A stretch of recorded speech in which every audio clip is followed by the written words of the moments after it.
Si les célébrations sont magnifiques, au cœur de ce faste se trouve un message simple, le service.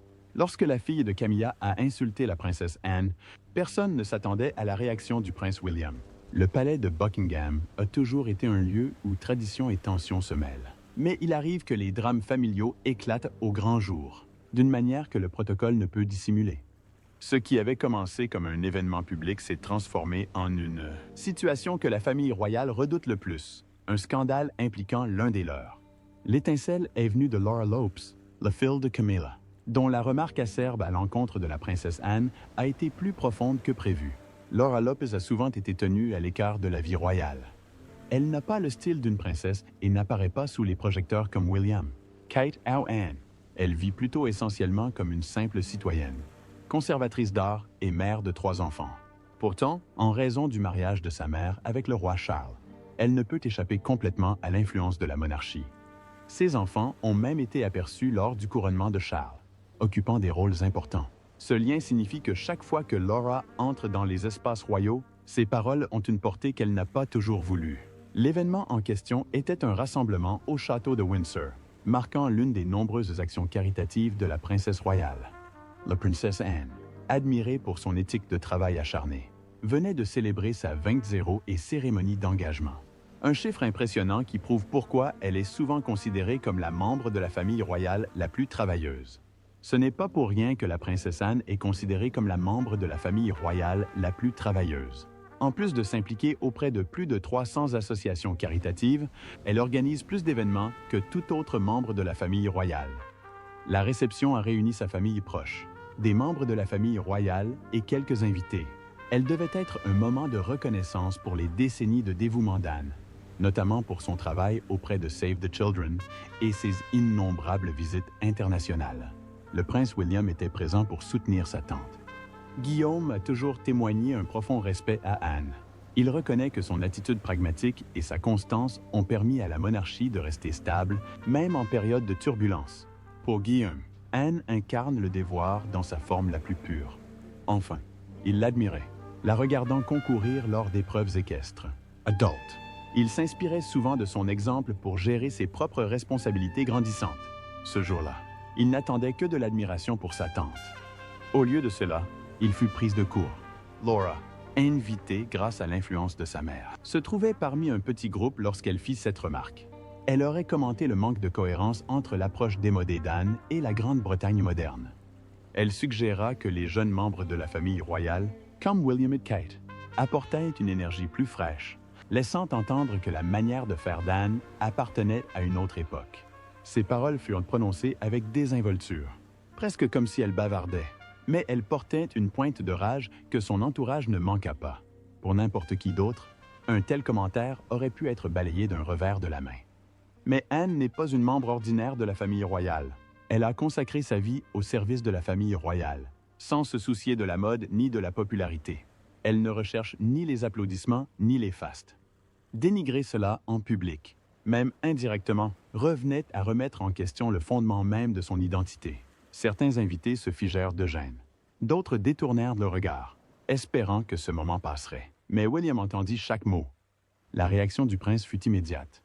William est connu pour son ton mesuré, sa capacité à rester calme en public, et son éducation lui a appris à apaiser les esprits plutôt qu'à attiser les tensions. Pourtant, sous ce calme se cache une loyauté inébranlable envers ceux qu'il aime. Et Anne a toujours été l'un de ses piliers dans sa vie. Le pire, c'est qu'Anne elle-même était à portée de voix. Elle ne réagit pas ouvertement, conservant le calme stoïque qui la caractérise. Mais ceux qui la connaissent bien percevaient le léger pincement de ses lèvres, la fermeté subtile de sa posture. Anne a subi des critiques tout au long de sa vie, allant du fait d'être ignorée au profit de ses frères à des remises en question de ses choix personnels. Mais l'entendre de la bouche même de la famille, dans un contexte aussi public, a été une blessure d'une autre nature. Pour William, l'insulte était inacceptable. Il voyait en Anne une femme qui avait défendu la couronne face à des tempêtes bien plus violentes que celles que Laura avait affrontées. Il ne pouvait rester silencieux, tandis qu'une personne sans fonction officielle la sapait devant les autres. Mais Guillaume connaissait aussi les dangers d'une confrontation publique. Il avait grandi en observant comment un moment d'inattention pouvait faire la une des journaux et définir les récits. Pourtant, sa colère était perceptible pour tous ceux qui se trouvaient à proximité. Ses poings serrés, l'acuité de son regard et la façon dont il s'approchait de Laura montraient qu'il n'avait pas l'intention de l'ignorer. La tension monta rapidement. Les conversations autour d'eux s'essoufflèrent. Les coupes de champagne restèrent intactes et les regards nerveux allèrent de William à Laura. C'était le genre de moment que le palais redoute. Des conflits internes mis à nu devant l'extérieur. Et bien que William n'éleva pas la voix, le silence qui suivit les paroles de Laura rendit sa fureur plus forte que n'importe quelle explosion. Anne, toujours pragmatique, tenta de faire avancer la soirée. Elle concentra l'attention du groupe sur son travail, évoquant des anecdotes de ses premiers voyages avec Save the Children et remerciant ceux qui l'avaient soutenue. C'était sa façon de calmer la foule. Mais l'atmosphère restait tendue. William restait à proximité, son instinct protecteur plus aiguisé que jamais, déterminé à ne pas laisser l'insulte s'estomper sans qu'il soit reconnu. Cette nuit-là, au château de Windsor, la colère de William devint une histoire à part entière. Signe que les fractures sous la surface royale étaient loin d'être guéries. Mais ce n'était que le début. Le lendemain matin, William demanda une audience privée avec Anne. Il avait passé une bonne partie de la nuit à revivre ce moment, son instinct protecteur s'aiguisant à chaque pensée. William n'est pas homme à rechercher la confrontation pour elle-même, mais sa loyauté le pousse souvent à agir promptement lorsque ses proches sont blessés. Anne, de son côté, ne fut pas surprise. Elle connaissait suffisamment son neveu pour savoir qu'il ne laisserait pas passer l'affaire. Lorsqu'ils se retrouvèrent dans le salon privé d'Anne à Gatcombe Park, la princesse royale resta aussi calme que d'habitude. Elle écouta tranquillement William commencer à parler, sa frustration s'exprimant par des phrases brèves mais fermes. Il lui dit qu'il ne comprenait pas pourquoi Laura, qui devait la position de sa mère entièrement au mariage de Charles, avait l'audace de critiquer quelqu'un qui avait travaillé plus dur que presque tous les autres membres de la famille. Anne, fidèle à son caractère, ignore l'insulte. « On s'y fait, William », dit-elle simplement. Les gens pensent toujours savoir ce que ce métier devrait être. Pour Anne, la remarque de Laura n'était qu'un énième licenciement parmi tant d'autres. Mais William n'était pas satisfait. Son respect pour sa tante était trop grand pour laisser passer ce qu'il considérait comme un manque de respect flagrant. Il insista auprès d'Anne, affirmant que la famille ne pouvait ignorer un tel comportement, surtout lorsqu'il venait de l'intérieur. Il lui rappelait les innombrables sacrifices qu'elle avait consentis, vacances manquées, voyages épuisants à l'étranger, journées remplies d'engagements enchaînés qui faisaient rarement la une des journaux, mais qui, au fil du temps, avaient bâti la réputation de la monarchie. Pour lui, laisser les paroles de Laura sans réponse revenait à déshonorer tout cela. Anne appréciait sa loyauté, mais elle l'exhortait à la retenue. Elle avait appris depuis longtemps que réagir donnait plus de poids aux commentaires inconsidérés. Pourtant, William était d'un autre avis. Il avait grandi dans un monde où chaque murmure pouvait faire la une du lendemain. Il craignait que si la remarque de Laura se propageait dans des cercles plus larges, elle puisse être interprétée comme une fracture générationnelle au sein de la monarchie. Un récit que la presse s'emparerait avec empressement. Pour lui, le silence n'était pas une force, mais un risque. Entre-temps, la nouvelle de ce moment de tension était déjà parvenue à Camilla. Pour la reine consort, Laura avait toujours été à l'abri des critiques publiques, précisément parce qu'elle n'était pas membre active de la famille royale. Elle avait tenté de protéger Laura et Tom Parker Bowles, son fils, de la politique du palais, estimant qu'ils méritaient de vivre à l'abri de la surveillance que William et Harry avaient subie depuis leur naissance. Mais Camilla savait aussi que sa fille pouvait s'exprimer ouvertement, parfois à son détriment. En entendant la colère visible de William, Camilla s'est hérissée. Elle y a vu une réaction excessive qui risquait d'exacerber inutilement les tensions. Cela plaça Charles dans une position délicate, en tant que roi. Son devoir était de maintenir l'unité de la famille. Mais en tant que père et époux, il comprenait l'instinct protecteur de Camilla. Il avait travaillé sans relâche pour intégrer sa seconde famille au giron du royaume, veillant à ce que Laura et Tom soient acceptés, du moins en privé, même s'ils ne porteraient jamais de titre. Or, un commentaire menaçait de rompre ce fragile équilibre. Pour Guillaume, cependant, l'enjeu ne concernait pas seulement Laura. Il s'agissait de respect envers Anne et, par extension, envers la couronne. Sa conversation avec Anne s'acheva sur une exhortation de celle-ci à laisser tomber, mais il n'était pas prêt à abandonner. Il pensait que la situation nécessitait une reconnaissance, sinon de Laura elle-même, du moins de Camilla. Cette détermination ouvrit la voie à une rupture plus profonde. William commença à prendre ses distances avec Camilla de manière subtile, évitant autant que possible les apparitions communes et limitant les conversations. Les membres du palais remarquèrent cette froideur. Pendant des années, William avait gardé ses sentiments envers sa belle-mère pour la plupart secrets, entretenant une relation polie mais prudente. Cet incident, cependant, ajouta une couche de glace que même les courtisans les plus aguerris ne purent ignorer. De l'extérieur, tout semblait aller pour le mieux. Mais à l'intérieur du palais, Guillaume resta en colère, Anne resta calme. Camilla s'assegade et l'ambiance au sein de la famille royale changea discrètement.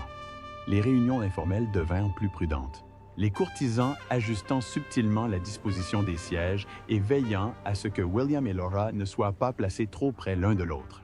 Charles tenta d'apaiser les tensions, rappelant à son fils que Laura n'avait pas eu de mauvaises intentions. Mais William resta ferme. Pour lui, l'intention importait moins que l'impact. Et l'impact sur Anne était évident à ses yeux. Cette tension a révélé la fragilité des relations au sein de la famille royale. Et Charles, puis entre deux feux, a dû faire face à une nouvelle épreuve pour préserver l'unité d'une famille souvent divisée. Suivez-nous, car la tension est loin d'être retombée.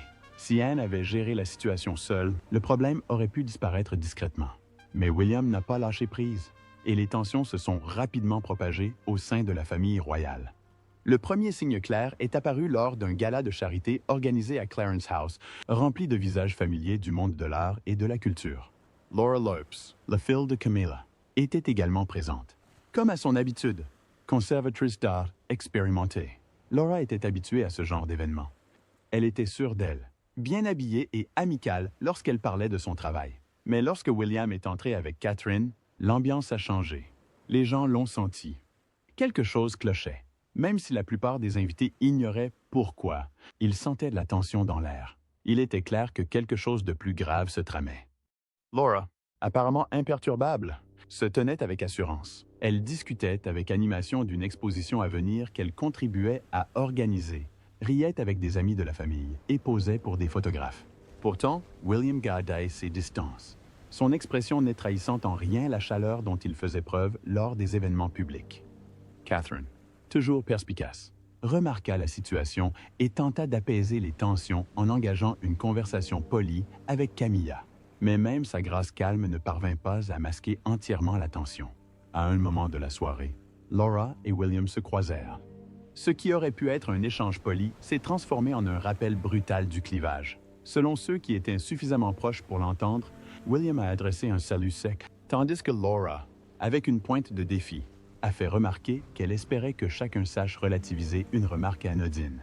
Pour elle, le problème était exagéré. Elle ne considérait pas avoir insulté Anne sérieusement. Mais pour William, son refus de reconnaître la blessure confirmait sa conviction qu'elle manquait de respect. Cet échange subtil n'échappa pas à Camilla. Elle intervint rapidement, éloignant Laura d'un bras protecteur et lui adressant un sourire qui ne dissimulait guère son irritation. Pour Camilla, la situation était injuste. Ce Phil, qui n'avait pas choisi la vie sous les projecteurs, était désormais jugé selon des critères qu'elle n'avait jamais acceptés. Elle murmura à Laura de laisser tomber, mais la fierté de Laura était déjà en jeu. Anne, quant à elle, garda son calme habituel. Elle passa une grande partie de la soirée à discuter avec les donateurs et à encourager les jeunes membres de la famille royale. Mais Catherine fit plus tard remarquer à ses amis que les épaules d'Anne semblaient plus lourdes que d'habitude, comme si elle supportait non seulement les devoirs familiaux, mais aussi la pression d'être au centre de discordes indésirables. Les jours suivants apportèrent de nouvelles complications. Le personnel du palais, souvent témoin invisible de la dynamique familiale, commença à s'exprimer. Des rumeurs circulaient dans les couloirs concernant la désapprobation de William, la remarque de Laura et la réaction de Camilla. Si le public restait dans l'ignorance, la sphère privée de la monarchie bourdonnait de spéculations. Le risque que William craignait qu'un simple commentaire inconsidéré ne se transforme en un discours de division se rapprochait. Charles, sentant la fracture, convoqua une réunion familiale privée au palais de Buckingham. Il voulait que la situation soit clarifiée avant qu'elle ne dégénère. Réunis dans un petit salon à l'écart des grandes chambres d'État, le groupe resta assis dans un silence gêné. William, Anne, Camilla et Laura étaient tous présents, rejoints discrètement par Catherine, qui leur servit de soutien. Charles commença par des paroles mesurées, leur rappelant que l'unité était le plus grand bouclier de la famille. Il évoqua la place fragile de la monarchie dans la Grande-Bretagne moderne et comment même des affronts privés pouvaient ébranler la confiance s'ils s'insinuaient dans le domaine public. Son ton était calme, mais son regard trahissait son inquiétude. William fut le premier à réagir, affirmant fermement que la remarque sur Anne avait dépassé les bornes. Il parla avec conviction, soulignant les décennies de travail désintéressé de sa tante et sa profonde admiration pour elle. Ses paroles avaient du poids, car chacun savait combien William appréciait l'exemple d'Anne. Laura, cependant, ne recula pas. Elle insista sur le fait qu'elle n'avait pas voulu offenser et que ses paroles avaient été prises trop au sérieux. Elle expliqua qu'elle parlait avec désinvolture, sans intention d'attaque personnelle. Elle trouvait déconcertant qu'une telle remarque puisse causer autant de perturbations. Anne intervint pour tenter de rétablir l'équilibre. Elle a reconnu la piqûre de la remarque, mais a exhorté chacun à ne pas laisser la situation s'envenimer. Sa voix était posée, reflétant la même résilience dont elle avait fait preuve tout au long de sa vie. Pourtant, même ses tentatives de calme ne parvinrent pas à apaiser l'atmosphère tendue. Camilla prit alors la parole, la voix teintée de frustration. Elle rappela à William que ses enfants avaient délibérément évité les rôles publics, précisément pour éviter ce genre de surveillance. Elle arguait qu'impliquer Laura dans les conflits du palais était injuste, étant donné qu'elle avait sa propre vie et sa propre carrière en dehors de la couronne. Mais William s'y opposa, affirmant qu'une fois les remarques formulées au sein du cercle familial, elles avaient du poids, quels que soient les titres ou les rôles. La réunion se termina sans résolution définitive. Charles, bien qu'il ait appelé à la réconciliation, ne put imposer un accord. Anne partit discrètement, comme toujours, retournant à son travail avec la fermeté inébranlable qui la caractérisait. William partit encore insatisfait, estimant que son point de vue n'avait pas été véritablement pris en compte. Laura et Camilla, quant à elles, partirent sur la défensive, convaincus que Laura avait été injustement pointée du doigt. Ce qui subsistait après ce rassemblement était un clivage plus profond, subtil mais réel. Le public voyait sourires et cérémonies, mais derrière les murs du palais, la confiance s'était effritée. Pour Guillaume, le problème était devenu une question de principe. Pour Camilla et Laura, il s'agissait de défendre la dignité de leur famille. Et pour Anne, c'était un fardeau supplémentaire porté en silence tandis qu'elle accomplissait ses devoirs. Les germes du conflit avaient été semés et, bien qu'invisibles du monde extérieur, ils commençaient à prendre racine dans le secret de la monarchie. La suite allait mettre la famille à rude épreuve. Au fil des semaines, le désaccord entre William et la fille de Camilla ne s'estompait pas, mais devenait une barrière tacite lors des réunions de famille. En apparence, tout semblait impeccable. Des sourires furent adressés aux caméras.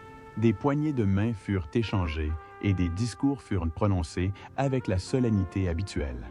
Mais au fond, la tension persistait et chacun dans la maison le savait. William continuait de penser qu'Anne avait été traitée injustement. Son admiration pour elle allait au-delà de la loyauté familiale. Il la voyait comme un modèle de sens du devoir. Les décennies de service d'Anne, accomplies sans chercher à attirer l'attention, l'avaient toujours impressionnée. Contrairement à d'autres qui recherchaient parfois la reconnaissance, Anne travaillait parce qu'on l'attendait d'elle, parce qu'elle y croyait. Pour Guillaume, balayer ses efforts d'un revers de la main par une remarque irréfléchie était une insulte à tout ce que la monarchie s'efforçait de représenter. Anne, quant à elle, s'efforçait d'avancer sans esclandre. Elle assistait à ses engagements, rencontrait des associations caritatives et passait de longues heures avec ses chevaux à Gatcombe Park. Si les paroles de Laura la blessaient, elle ne le laissait pas paraître, mais ceux qui la connaissaient le mieux remarquaient de légers signes. Une mâchoire plus ferme, un ton plus bref dans les conversations privées, une propension à quitter les rassemblements plus tôt que d'habitude. Ces réactions n'étaient pas dramatiques, mais elles suggéraient que la remarque était plus profonde qu'elle ne l'admettait. Laura, quant à elle, restait ferme sur son point de vue. Elle estimait avoir été mal comprise et injustement jugée. Sa vie avait toujours été soigneusement tenue à l'écart de la sphère royale, et pourtant, elle se retrouva entraînée dans ces sphères politiques. Lors d'expositions et d'événements culturels, des rumeurs sur ses tensions avec William commencèrent à faire surface. Ses amis lui posèrent des questions prudentes, et même si elle les éluda, la gêne la piqua.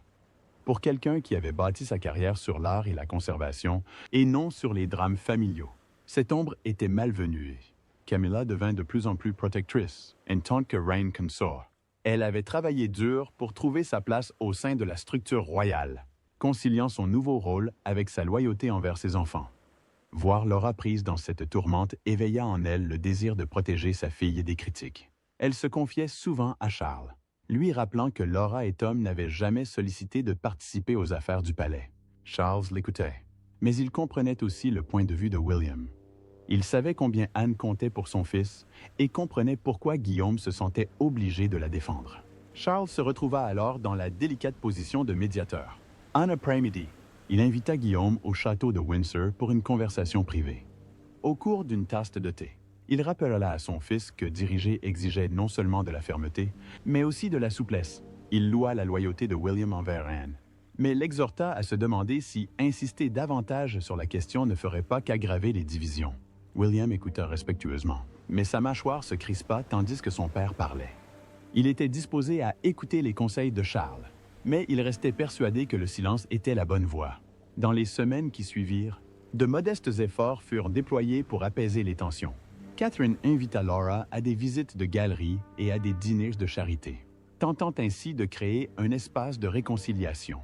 Anne, toujours pragmatique, accepta d'assister aux événements auxquels Laura serait présente, sans manifester de ressentiment apparent, mais sous la surface. Les limites étaient déjà tracées.